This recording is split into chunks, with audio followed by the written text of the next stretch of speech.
Good morning বন্ধু বান্ধৱীসকল, আপোনালোক সকলোকে অসমীয়া ডেইলি ৰাশিফল চেনেললৈ স্বাগতম জনাইছোঁ। আজি শনিবাৰ 2024 ডিচেম্বৰ মাহৰ 28 তাৰিখ আৰু অসমীয়া পুহ মাহৰ 12 তাৰিখ। আজি তিথি ত্ৰয়োদশী, পক্ষ কৃষ্ণপক্ষ। আজি সূৰ্য উদয় হ'ব 6:13 আৰু সূৰ্য অস্ত যাব 4:34। এতিয়া আহিছোঁ ৰাশিফলসমূহলৈ। মেষ ৰাশি। মেষ ৰাশিৰ জাতক জাতিকাসকলৰ শৰীৰৰ যিকোনো অংগত বিষ অথবা অশান্তিজাতীয় সমস্যাৰ সন্মুখীন হ'ব পাৰে। আৰ্থিকভাৱে আজি আপুনি সবল থাকিব। গ্ৰহ আৰু নক্ষত্ৰৰ উপস্থিতিয়ে আপোনাক আৰ্থিক উপাৰ্জনৰ বহুত বাট দেখুৱাব। বন্ধুৰ লগত ঘূৰিলে ফুৰিলে আজিৰ দিনটো ভালে যাব, কিন্তু বেছি খৰচ নকৰিব, নহ'লে আপুনি খালী পকেট লৈ ঘৰলৈ ঘূৰি আহিব। আজি আপুনি এনেকুৱা মানুহৰ লগত দেখা কৰিব পাৰে যি আপোনাক নিজৰ জীৱনতকৈও অধিক ভাল পায়। অযথা জটিলতাৰ পৰা দূৰ হৈ আজি আপুনি মন্দিৰ, গুৰুদ্বাৰ অথবা যিকোনো ধাৰ্মিক স্থানত সময় অতিবাহিত কৰিব পাৰে। আপুনি এই কথা জানেনে, আপোনাৰ জীৱনলগৰী আপোনাৰ বাবে দেৱদূতৰ দৰে। তেখেতক গুৰুত্ব প্ৰদান কৰক আৰু এই কথাটো আপুনি নিজে নিজে গম পাই যাব। সৰু ব্যৱসায়ীসকল আজি কৰ্মচাৰীসকলক সুখী কৰিবলৈ পাৰ্টিৰ আয়োজন কৰিব পাৰে। সেউজীয়া ৰঙৰ কাপোৰ পৰিধান কৰক। এতিয়া আহিছোঁ বৃষ ৰাশিলৈ। বৃষ ৰাশিৰ জাতক জাতিকাসকলৰ মুড সলনি কৰিবৰ বাবে সামাজিক মিলাপ্ৰীতিৰ সহায় লওক। যদি আপুনি বিবাহিত তেন্তে নিজৰ সন্তানৰ ওপৰত বিশেষ ধ্যান দিয়ক। যদি আপুনি এনেকুৱা নকৰে তেন্তে সিহঁতৰ স্বাস্থ্য বেয়া হ'ব পাৰে আৰু ফলস্বৰূপে আপোনাৰ বহুত অৰ্থ ব্যয় হ'ব পাৰে। আত্মীয় আৰু বন্ধুৰ পৰা আপুনি আজি উপহাৰ লাভ কৰিব পাৰে। আজিৰ দিনটো প্ৰেমৰ ৰঙত ৰঙীন হ'ব, কিন্তু ৰাতিৰ সময়ত পুৰণি কথা লৈ আপোনালোকৰ কাজিয়া হ'ব পাৰে। ছাত্ৰসকলক পৰামৰ্শ দিয়া হ'ল যে বন্ধুত্বৰ খাতিৰত সিহঁতে যাতে সময় অপচয় নকৰে। বন্ধু আহিব লগা সময়তো হ'ব, কিন্তু পঢ়িবৰ বাবে এই সময় উপযোগী। জীৱন লগৰীৰ পূৰ্ণ সহযোগ নোপোৱাৰ বাবে আপুনি আজি নিৰাশ হৈ পৰিব পাৰে।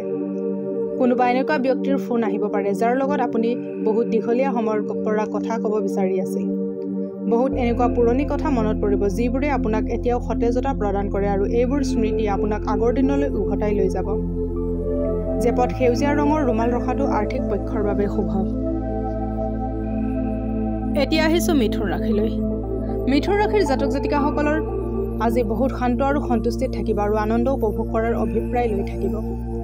দিনৰ আৰম্ভণি যদিও ভালভাৱে হ'ব, কিন্তু গধূলিৰ পিনে আপোনাৰ ধন খৰচ হ'ব পাৰে আৰু যিটো কথাই আপোনাক অশান্তি দিব পাৰে। দূৰৰ আত্মীয়ৰ পৰা প্ৰাপ্ত আকস্মিক ভাল খবৰে আপোনাৰ গোটেই পৰিয়ালকে সুখ আৰু আনন্দ প্ৰদান কৰিব। যদি আজি আপুনি ডেটত গৈ আছে তেন্তে বিবাদিত বিষয়সমূহ আলোচনা কৰাৰ পৰা বিৰত থাকক। আপুনি যদি বিচাৰে সমস্যাসমূহৰ হাঁহিমুখে সমাধান কৰিব আৰু অথবা তাৰ মাজত পৰি চিন্তিত হ'ব পাৰে। ইয়াৰ নিৰ্ণয় আপুনিয়ে ল'ব। দিনত জীৱনসংগীৰ লগত তৰ্ক কৰাৰ অন্তত আপোনালোকে এক ধুনীয়া সন্ধিয়া অতিবাহিত কৰিব পাৰিব। কাকো অৱগত নকৰাকৈ আজি আপুনি ঘৰত সৰু সুৰা পাৰ্টি পাতিব পাৰে। আপোনাৰ ডাঙৰ ককায়েকৰ বিচাৰক সন্মান কৰা শিকক আৰু তেখেতৰ কথা শুনিলে আপোনাৰ আৰ্থিক অৱস্থা ভাললৈ আহিব। এতিয়া আহিছোঁ কৰ্কট ৰাশিলৈ। কৰ্কট ৰাশিৰ জাতক জাতিকাসকলে উচ্চ কেলৰিযুক্ত খাদ্যৰ পৰা দূৰত থাকিলে স্বাস্থ্যসন্মত হৈ থাকিব আৰু নিয়মিত ব্যায়াম কৰক। অৱশ্যে আপোনাৰ আৰ্থিক স্থিতিত বহুত শুধৰণি আহিব, কিন্তু পইচাক পানীৰ দৰে অনবৰতে খৰচ কৰি থাকিলে আপোনাৰ গোটেই আৰ্থিক যোজনাসমূহত বাধা আহিব পাৰে। বন্ধু আৰু জীৱনসংগী আপোনাক আৰাম আৰু সুখ দিব, নহ'লে বাকী থকা দিনখিনি হতাশা আৰু নিৰসভাৱে অতিবাহিত হ'ব।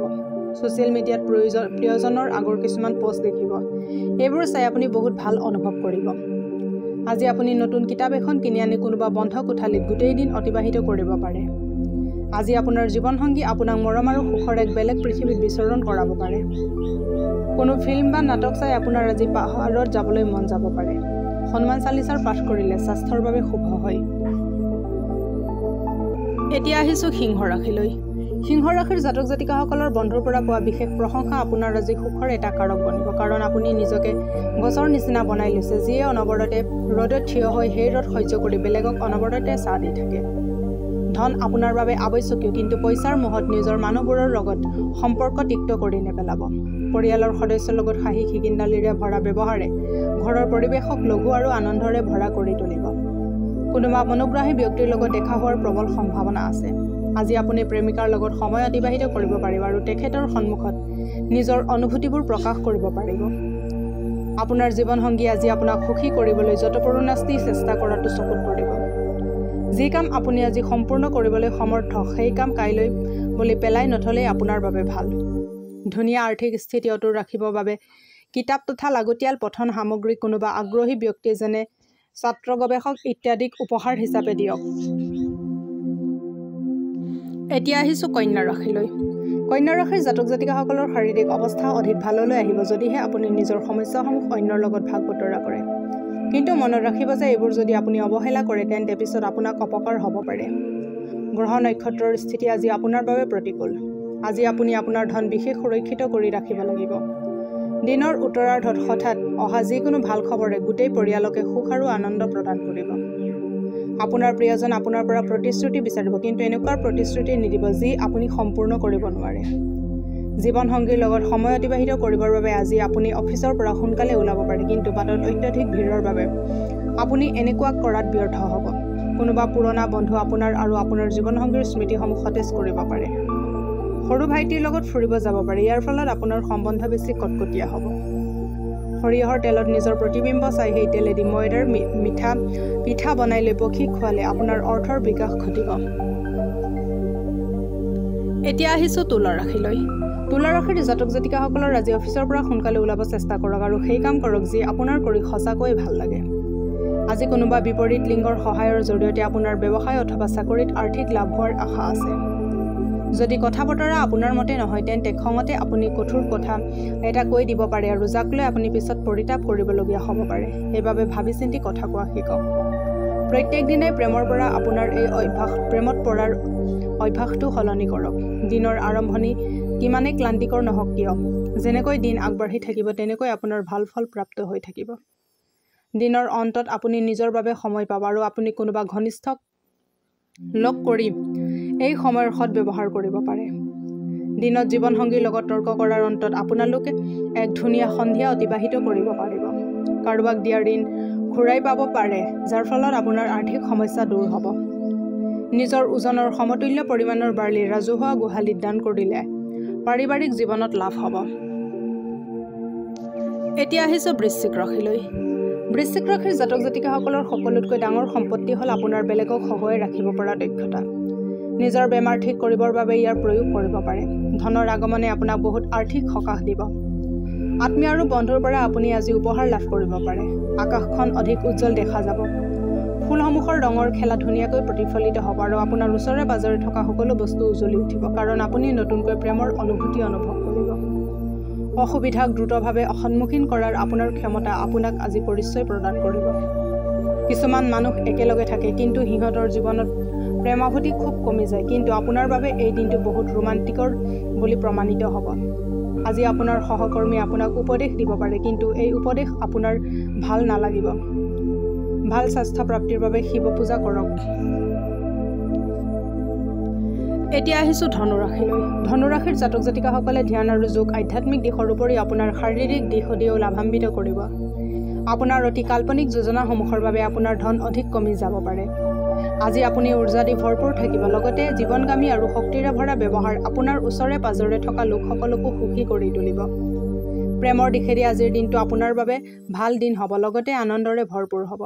জীৱনৰ জটিলতা বুজিবলৈ আজি ঘৰৰ বয়োজ্যেষ্ঠজনৰ লগত সময় অতিবাহিত কৰিব পাৰে। বিবাহিত জীৱনৰ ফালেদি চাব গ'লে আজিৰ দিনটোত আপুনি ভবাৰ দৰেই ভালকৈ পাৰ কৰিব পাৰিব। আপোনাৰ পৰিয়ালৰ লগত আপুনি আজি বহুত ঠাইত ফুৰিব যাব পাৰে। আপোনাক লগত লোৱা হৈছে ঠিকেই, কিন্তু আপোনাৰ ফুৰাত অকণো আগ্ৰহ নাই, কিন্তু পিছত গৈ আপুনি ইয়াৰ ভৰপূৰ আমেজ ল'ব। নিজৰ চৰিত্ৰ সদায় ভালে ৰাখিব, নহ'লে আৰ্থিক স্থিতিত লাভ নহ'ব। এতিয়া আহিছোঁ মকৰ ৰাশিলৈ। মকৰ ৰাশিৰ জাতক জাতিকাসকলৰ সন্ধিয়াৰ সময়ত জীৱনসংগীৰ লগত কোনোবা চিনেমা, থিয়েটাৰ আৰু ৰেষ্টুৰেণ্টত সময় অতিবাহিত কৰিলে আপুনি বহুত সুখ অনুভৱ কৰিব আৰু সতেজ হ'ব। আজি আপোনাৰ জীৱনসংগীৰ লগত অৰ্থ সম্বন্ধীয় বিষয়ক লৈ কাজিয়া হ'ব পাৰে। অৱশ্যে আপোনাৰ শান্ত স্বভাৱে সকলো ঠিক কৰাত আপোনাৰ বিশেষ সহায় কৰিব। আপোনাৰ সন্তান আপোনাক ঘৰুৱা কাম কাজত সহায় কৰিব।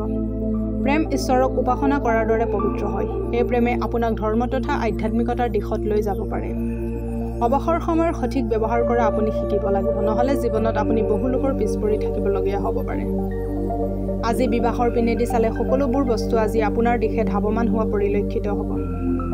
নক্ষত্ৰই আজি দেখুৱাইছে যে আপুনি কোনোবা ওচৰৰ ঠাইলৈ ফুৰিব যাব পাৰে। এইটো এটা মনোৰঞ্জক যাত্ৰা হ'ব আৰু আপুনি নিজৰ প্ৰিয় মানুহখিনিকো লগ পাব।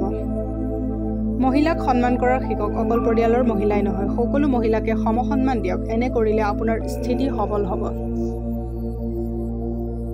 এতিয়া আহিছোঁ কুম্ভ ৰাশিলৈ। কুম্ভ ৰাশিৰ জাতক জাতিকসকলৰ অনিচ্ছাকৃতভাৱে অহা চিন্তাধাৰাসমূহ আপোনাৰ মগজুক নিয়ন্ত্ৰণ কৰিব নিদিব। শান্ত আৰু চিন্তিত নহ'বলৈ চেষ্টা কৰক। ইয়াৰ ফলত মানসিক দৃঢ়তা বাঢ়িব। আপোনাৰ অৱস্থাৰ সম্পত্তি কোনোবাই আজি চুৰি কৰিব পাৰে। সেইবাবে যিমান পাৰে এই বিষয়ত গুৰুত্ব দিব। পৰিয়ালৰ লগত সামাজিক গতিবিধিয়ে আপোনাকে ধৰি সকলোকে সুখী কৰিব। ৰোমাঞ্চৰ ফালেদি আজি আপোনাৰ জীৱনত বহু জটিলতা নামি আহিব। আজি কিছু নতুন আৰু সৃজনাত্মক কাম কৰিবৰ বাবে ভাল দিন। আপুনি নিজৰ বৈবাহিক জীৱন নিৰাশাজনক বুলি অনুভৱ কৰিব পাৰে। সেয়ে সময় থাকোঁতেই কিবা নতুনত্ব আনিব চেষ্টা কৰক। আজি আপোনাৰ সৃজনীশীলতাক বঢ়োৱাৰ বাবে আটাইতকৈ ভাল দিন। কিছুমান এনেকুৱা চিন্তাধাৰা আহিব পাৰে যিবোৰ সঁচাকৈ ধুনীয়া আৰু বহুত গঠনমূলক হ'ব। গণেশ মন্দিৰত ধ্ৰুৱাদান কৰিলে আপোনাৰ আৰ্থিক অৱস্থা ভাল হ'ব। এতিয়া আহিছোঁ মীন ৰাশিলৈ। মীন ৰাশিৰ জাতক জাতিকাসকল যদি সম্ভৱ হয় তেন্তে দীঘল যাত্ৰা কৰাৰ পৰা বিৰত থাকক। কাৰণ দূৰণিবতীয়া যাত্ৰাৰ বাবে আপুনি বহুত দুৰ্বল আৰু এনে কৰিলে আপুনি আৰু অধিক দুৰ্বল হৈ পৰিব। জীৱন সংগীৰ শাৰীৰিক অৱস্থা বেয়া হোৱাৰ বাবে আপোনাৰ ধন খৰচ হ'ব পাৰে, কিন্তু ইয়াত চিন্তাৰ কোনো কাৰণ নাই, কিয়নো ধন এনেকুৱা বিপদৰ সময়ৰ বাবেহে জমা কৰা হয়। কিছুমান যিমান কৰিব পাৰি তাতকৈ বহুত বেছি কৰাৰ প্ৰতিশ্ৰুতি দিয়ে। এনেকুৱা লোকৰ লগত সম্পৰ্ক নৰখাই শ্ৰেয়, যি অকল নিজৰ গুণগান গাই থাকে আৰু কোনো ধৰণৰ পৰিণাম নিদিয়ে। আপোনাৰ প্ৰিয়জনৰ লগত ফুৰিব গ'লে জীৱনটোক উদযাপন কৰি সময়বোৰ অতিবাহিত কৰক। সামাজিক আৰু ধাৰ্মিক অনুষ্ঠানৰ বাবে আজি এক বহুত শুভ দিন। আপুনি এই কথা জানে যে আপোনাৰ জীৱন লগৰী আপোনাৰ বাবে এক দেৱদূতৰ দৰে। তেখেতক গুৰুত্ব প্ৰদান কৰক আৰু এই কথাটো আপুনি নিজে নিজে গম পাই যাব। আজি বাহিৰত ওলাই গৈ আপোনাৰ বন্ধু অথবা পৰিয়ালৰ লগত খাবলৈ যাব পাৰে, যদিও বাহিৰত খোৱাটো অলপ খৰচী হ'ব। কলা ৰঙৰ ধতুৰা ফুল শিৱলিংগত অৰ্পণ কৰিলে সুস্বাস্থ্য অটুট থাকিব। আজিলৈ ৰাশিফলৰ ভিডিঅ'সমূহ ইমানেই। যদি ভিডিঅ'বিলাক ভাল লাগে লাইক কৰিব, কমেণ্ট কৰিব, শ্বেয়াৰ কৰিব আৰু ডেইলি ৰাশিফলৰ ভিডিঅ'সমূহ পাই থাকিবলৈ চেনেলটো ছাবস্ক্ৰাইব কৰি ৰাখিব। ধন্যবাদ।